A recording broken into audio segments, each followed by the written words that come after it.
بسم الله الرحمن الرحيم.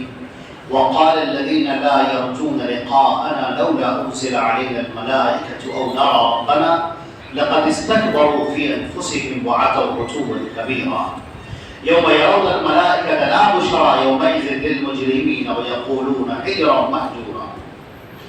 حضرات گرامی، آج 19واں پارہ تلاوت کیا گیا ہے قیام اللیل میں، اور شروعات یہاں سے ہوتی ہے کہ اللہ رب العزت نے ارشاد فرمایا کہ کل بروز قیامت اللہ رب العزت لوگوں کا حساب لے رہا ہوگا،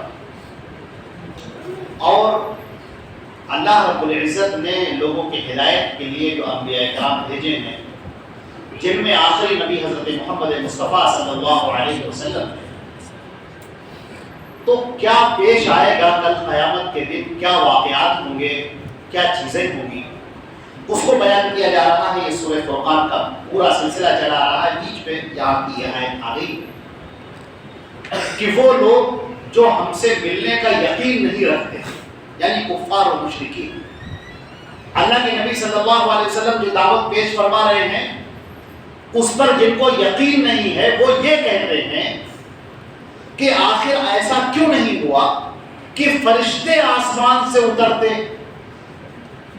اور محمد صلی اللہ علیہ وسلم کے ساتھ میں کھڑے ہوتے اور پھر وہ کہتے کہ یہ نبی ہیں تو ہم مان لیتے۔ آخر ایسا کیوں نہیں ہوا؟ اللہ رب العزت نے فرمایا کہ جتنے لوگ اس دنیا کے اندر ہیں وہ اچھی طرح سے اس بات کو جان لیں کہ فرشتے تمہارے ساتھ میں موجود ہیں مگر تمہیں نظر نہیں آتے، اور جس دن فرشتے تمہیں نظر آ جائیں گے وہ دن تمہاری زندگی کا آخری دن ہوگا۔ تم یہاں سے منتقل ہو چکے ہوگے، تمہاری زبان پر تالا پڑ چکا ہوگا، تم کچھ کہنے کے لائق نہیں رہو گے۔ جب فرشتے اپنی آنکھوں سے تم دیکھ لو گے اس وقت توبہ کا دروازہ بھی بند ہو جائے گا، اس وقت تمہارا توبہ کرنا بھی قابل قبول نہ ہوگا۔ اللہ نے فرمایا یوم یرون الملائکۃ، جس روز وہ فرشتوں کو دیکھ لیں گے اپنی آنکھوں سے، جو اس طرح کی باتیں کر رہے ہیں، اللہ کے نبی کی باتوں پر کان نہیں دھر رہے ہیں بلکہ ان پر تنقیدیں کر رہے ہیں، ان کو برے بھلے الفاظ سے یاد کر رہے ہیں، ان کا مذاق اڑا رہے ہیں، وہ جان لے کہ جس روز وہ فرشتوں کو دیکھ لیں گے یومئذ لا بشرا یومئذ للمجرمین، اس روز کوئی خوشخبری نہیں ہوگی مجرمین کے لیے۔ وَيَقُولُونَ حِجْرًا مَحْجُورًا، ان کو دور کر دیا جائے گا، اب یہاں پر جو بات ارشاد فرمائی گئی ہے بڑی پیاری، آگے چل کر اصحاب الجنت یومئذ خیر مستقرا واحسن مقیلا۔ عزیزان گرامی، قرآن پاک کی یہ آیت بڑی چونکا دینے والی ہے۔ فرمایا کل بروز قیامت جب اللہ کے سامنے سارے لوگ کھڑے ہوں گے، اس روز جن کے لیے اللہ رب العزت جنت کا فیصلہ کر دے گا، جن کے لیے جنت کا فیصلہ کر دیا گیا، تو بس تم جان لو کہ بہت شاندار ٹھکانہ مل گیا رہنے کے لیے، بہت عمدہ جگہ مل گئی رہنے کے لیے، ساری نعمتیں اور آسائشیں تمہیں فراہم ہو گئی۔ دنیا کے اندر آدمی کیا ڈھونڈتا ہے؟ یہ جو پسینہ اپنا بہاتا ہے وہ کس لیے بہاتا ہے؟ جو دوڑ دھوپ کر رہا ہے، فکر میں غلطا ہوا پیچا ہے، بستر پر نیند نہیں آ رہی ہے، ہر وقت فکر میں لگا ہوا، کیوں؟ دولت آ جائے، پیسہ آ جائے، اچھا سا مکان ہو جائے، عمدہ رہائش کا سامان ہو جائے، آسائش ہو جائے، ہر طرح کا سکون اور اطمینان میسر ہو جائے، پھر ہمیں کوئی غم بھی نہ ہو، ہمیں کوئی تکلیف بھی نہ ہو، بیماریاں بھی نہ ہو، اور پھر ہمارا مرتبہ بھی اونچا ہو جائے لوگوں کے درمیان میں۔ اللہ رب العزت فرماتے ہیں کہ یہ تمنائیں اس دنیا کے اندر پوری مت کرو، ایک ایسا وقت آئے گا جو اہل ایمان کے لیے خوشخبری کا دن ہوگا، ان کے چہرے کھلے کھلے ہوں گے اور وہ بہت خوش ہوں گے۔ آج ان کی ساری مرادیں مل گئی، جس روز ان کا نام اعمال ان کے داہنے ہاتھ میں دیا جائے گا اور جنت کا ان کے لیے فیصلہ کر دیا جائے گا، اور جس دن وہ اپنی جنت کو دیکھیں گے اور اپنے ٹھکانے کو دیکھیں گے کہ یہاں ہمیں رہنا ہے، ان کا دل باغ باغ ہو جائے گا۔ وہ بار بار یہی کہیں گے کہ اللہ تو نے مجھے ہدایت دی، یہاں تک پہنچا دیا، ورنہ ہم تو اس لائق بھی نہ تھے کہ یہاں پر کھڑے ہو سکتے. یہ اہل ایمان کا معاملہ ہوگا. لیکن وہ لوگ جو برے ہوں گے، جنہوں نے اللہ سے دوری اختیار کر رکھی ہے، نبی سے دوری اختیار کر رکھی ہے، اپنی فکریں، اپنے خیال، اپنے لوگ، اپنی جماعت، اپنے مسلک، اپنا خیال، اپنا قبیلہ، اپنے لوگ، جن کے ذہن میں یہ ہے. قرآن پاک نے اس کا جو منظر کھینچا ہے، اللہ اکبر. اللہ نے فرمایا کہ کل وہ قیامت کا دن، جس دن نامہ اعمال بٹ رہا ہوگا اور جس دن لوگوں کے لیے جنت کے فیصلے ہو رہے ہوں گے، اس روز جو ظالم ہے وہ اپنے ہاتھوں کو چبا رہا ہوگا. یوم یعض الظالم علی یدیہ، جس روز ظالم اپنے ہاتھوں کو چبائے گا. اور یہاں پر یدئی کا لفظ استعمال کیا گیا ہے. کبھی اس ہاتھ کو چبائے گا، کبھی اس ہاتھ کو چبائے گا، افسوس کرے گا، اپنا سر پیٹے گا، اپنا ماتھا پیٹے گا اور کہے گا میں نے کیسے اپنی زندگی برباد کر ڈالی، میرے دماغ میں اتنی بات نہ آئی. یوم یعض الظالم علی یدیہ یقول یا لیتنی اتخذت مع الرسول سبیلا. وہ کہے گا، اپنا سر پیٹ رہا ہوگا، اپنے ہاتھوں کو چبا رہا ہوگا. وہ کہہ رہا ہوں کاش کہ میں نے رسول کے ساتھ اپنا راستہ بنایا، کاش کہ میں رسول کے پیچھے پیچھے چلا ہوتا. کہاں میری مت ماری گئی تھی کہ میں کہاں لوگوں کے پیچھے پڑ گیا. میں نے کہاں کس کس کو اپنا امام بنا لیا، کس کس کو اپنا سربراہ بنا لیا، کس کس سے میں خوف کھاتا رہا، کس کس سے میں ڈرتا رہا. مجھے اپنے قبیلے کی فکر پڑی تھی، مجھے اپنے لوگوں کی فکر پڑی تھی، مجھے یہ فکر پڑی تھی کہ میرے خاندان والے کیا کہیں گے، میرے محلے والے کیا کہیں گے، میرے دوست کیا کہیں گے، ہم صبح شام جن کے ساتھ بیٹھتے ہیں وہ کیا کہیں گے.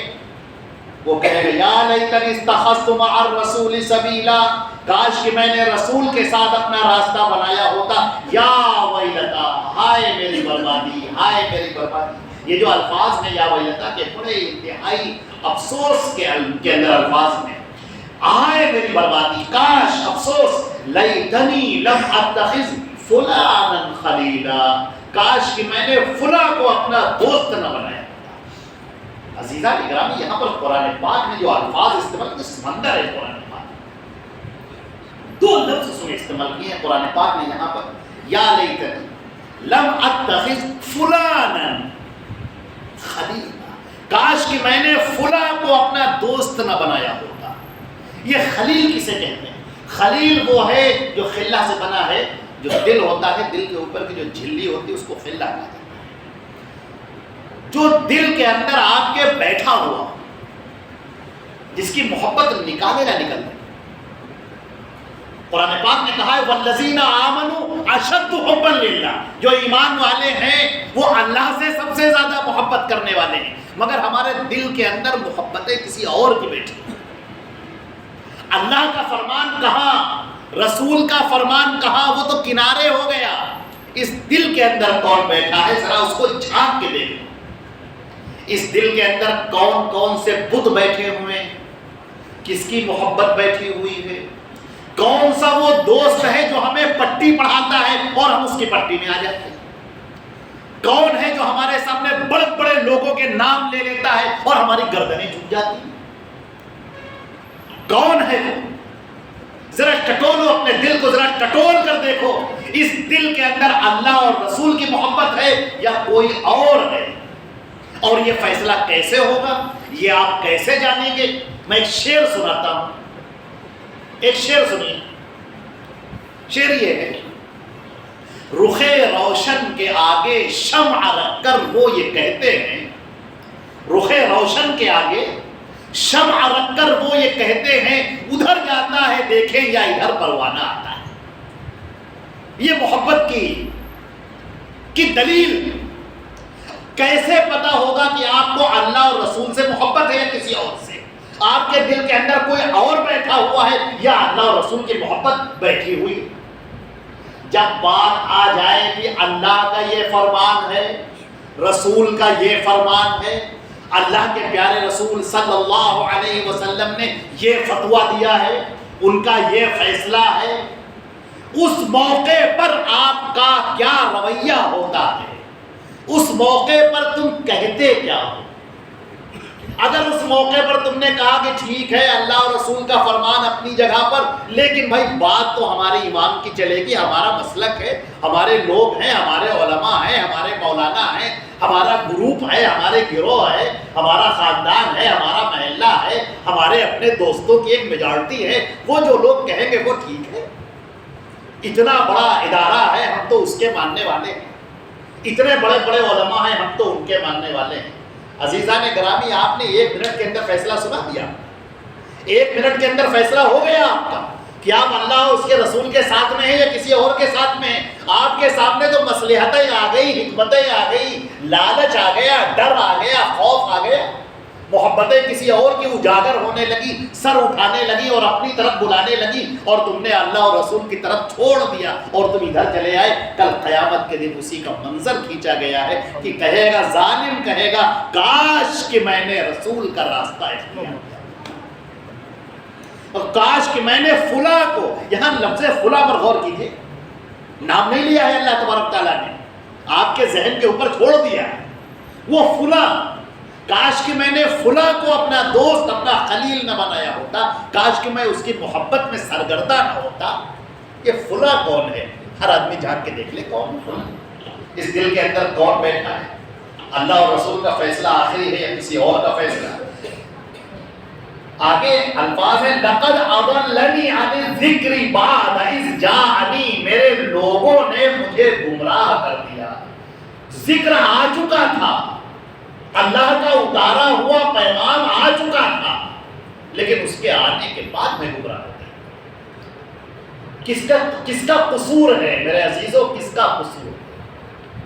آپ بیمار ہو، ڈاکٹر کے پاس جائیں، ڈاکٹر آپ کو نسخہ لکھ کر دے دے اور آپ نسخہ لے کر گھر میں آ کر بیٹھے رہیں، نہ جائیں دوائی لانے، کس کا قصور ہے؟ آپ اور بیمار پڑتے چلے جائیں گے، آپ اور کمزور ہو جائیں گے، لاغر ہو جائیں گے۔ قصور کس کا ہے؟ ڈاکٹر کا؟ ڈاکٹر کو تو قصور نہیں، اس نے تو آپ کو دوائی لکھ کے دے۔ اللہ نے ہدایت کے لیے، انسانوں کی ہدایت کے لیے یہ قرآن پاک اتار دیا، اس کو سمجھانے کے لیے رسول اتار دیا، لیکن نہ ہم نے قرآن پاک کو دیکھا، نہ ہم نے رسول کو دیکھا، ہم تو کسی اور کو دیکھتے رہے اور کہیں سے کہیں پہنچ گئے۔ اب جب کہیں سے کہیں پہنچ گئے اور ہدایت کے راستے پر آپ نہیں پہنچے تو پھر کس کو افسوس کر رہے ہو؟ کس کے اوپر بلیم کر رہے ہو؟ اپنے آپ پر افسوس کرو۔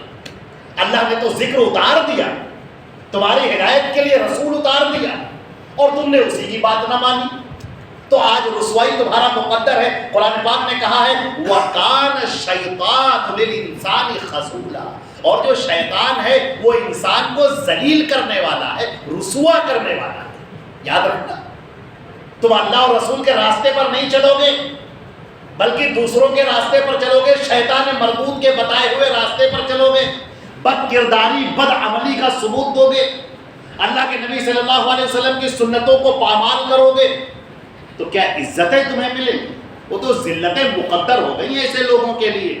اللہ تعالیٰ فرماتے ہیں وقال الرسول، اور رسول کہیں گے کل قیامت کے دن یا ربی، اے میرے معبود، اے بار الہ، اے احکم الحاکمین، اللہ رب العزت سے کہیں گے یا ربی ان قومی، یہ جو میری قوم ہے، اتخذوا ھذا القرآن مہجورا، اس نے اس قرآن کو چھوڑ رکھا۔ اللہ اکبر، یہ چھوڑنے کا جو لفظ ہے بڑا پیارا لفظ ہے۔ قرآن کو چھوڑ رکھا تھا، کیا مطلب؟ اس قرآن کے اندر کیا ہے؟ قرآن کے احکامات ہیں، یہ اللہ کا ہدایت نامہ ہے، یہ تمہاری نجات کا راستہ ہے، اس میں اللہ نے کوئی حکم دیا ہے اور تم نے اسی کو چھوڑ دیا۔ یہ قرآن رہ گیا مردوں پر پڑھنے کے لیے، اللہ اکبر، یہ زندوں کے لیے نازل ہوا تھا، لوگوں نے مردوں پر پڑھنا شروع کیا۔ آدمی مر گیا اب قرآن پاک پڑھا جاتا ہے۔ ارے یہ زندوں کے لیے ہے، پیغام ہے اللہ کا، اپنی زندگی کیسے بناؤ، کیسے سنوارو، اس کا اس کے اندر حکم دیا گیا ہے۔ اللہ رب العزت نے اس کے آگے حضرت موسیٰ علیہ السلام کا واقعہ ذکر کیا، سیدنا لوط علیہ السلام کا واقعہ ذکر کیا، حضرت سلیمان علیہ السلام کا واقعہ ذکر کیا۔ میں سلیمان علیہ السلام کا واقعہ ایک چھوٹا سا بتا دیتا ہوں آپ کو۔ حضرت سلیمان علیہ السلام جو بنی اسرائیل کے عظیم الشان پیغمبر ہیں، اور بنی اسرائیل میں سب سے گولڈن ایج، عہد زرعی جو ہے، وہ داؤد اور سلیمان کا زمانہ ہے علیہ السلام۔ سلیمان علیہ السلام ایک مرتبہ اپنے لشکر کا جائزہ لے رہے تھے، تو تو کیا دیکھتے ہیں کہ ہدہد موجود نہیں ہے. فقال ما لی لا ارى الهدهد ام كان من الغائبین. کیا بات ہے ہدہد نظر نہیں آ رہا ہے, وہ کہاں چلا گیا؟ تھوڑی دیر کے بعد ہدہد لوٹ کر آیا اور وہ جو الفاظ کہتا ہے وہ عقیدہ ہے. میرے عزیزو, یہ قرآن پاک بڑی رہنمائی کرتا ہے. وہ کہتا ہے احاطت بما لم تحط به, مجھے وہ بات پتہ چلی ہے جو آپ کو نہیں پتا, مجھے وہ بات معلوم ہو گئی اے نبی جو آپ کو نہیں پتا ہے. میں نے سبا کی رانی کو دیکھا ہے, وہ ان کے اوپر حکومت کر رہی ہے اور وہ سب سورج کو سجدہ کر رہے ہیں, اللہ کو چھوڑ کر سورج کو سجدہ کر رہے ہیں. جو لوگ انبیاء کرام کو عالم الغیب کہتے ہیں وہ یہاں سے سبق لیں, ایک ہدہد سے سبق لیں. اور جن کو شرک سے کوئی نفرت محسوس نہیں ہوتی اور شرک کو دیکھ کر کوئی کڑھن محسوس نہیں ہوتی, وہ سبق لے اس جانور سے کہ وہ یہ کہہ رہا ہے کہ میں نے دیکھا کہ لوگ سورج کو سجدہ کر رہے ہیں تو ہدہد تڑپ گیا, وہ پریشان ہو گیا. سلیمان علیہ السلام کے ساتھ میں رہنے والا, یہ شریعت تو انسانوں کے لیے آئی ہے, ہدہد کے لیے شریعت تھوڑی آئی. لیکن دیکھیں آپ, نبی کے ساتھ میں رہ کر وہ جو ہدہد ہے وہ پریشان ہو گئے کہ لوگ توحید پر قائم نہیں, وہ تڑپ رہا ہے. یہ لمبا واقعہ ہے پورا. حضرت سلیمان علیہ السلام نے ملکہ سبا کو خط لکھا ہے اور اس میں ہے انہو من سلیمان و انہو بسم اللہ الرحمن الرحیم. یہ بسم اللہ الرحمن الرحیم قرآن پاک کی آیت ہے جو یہاں پر آئی ہے سورہ نمل کے اندر. اور پھر وہ جو خط لکھا ہے انہوں نے, بڑا پیارا خط ہے. ملکہ سبا نے اس کے جواب میں کیا دیا, انہوں نے کہا ہم دیکھیں گے کہ یہ بادشاہ ہے عام بادشاہوں کی طرح یا واقعی نبی ہے.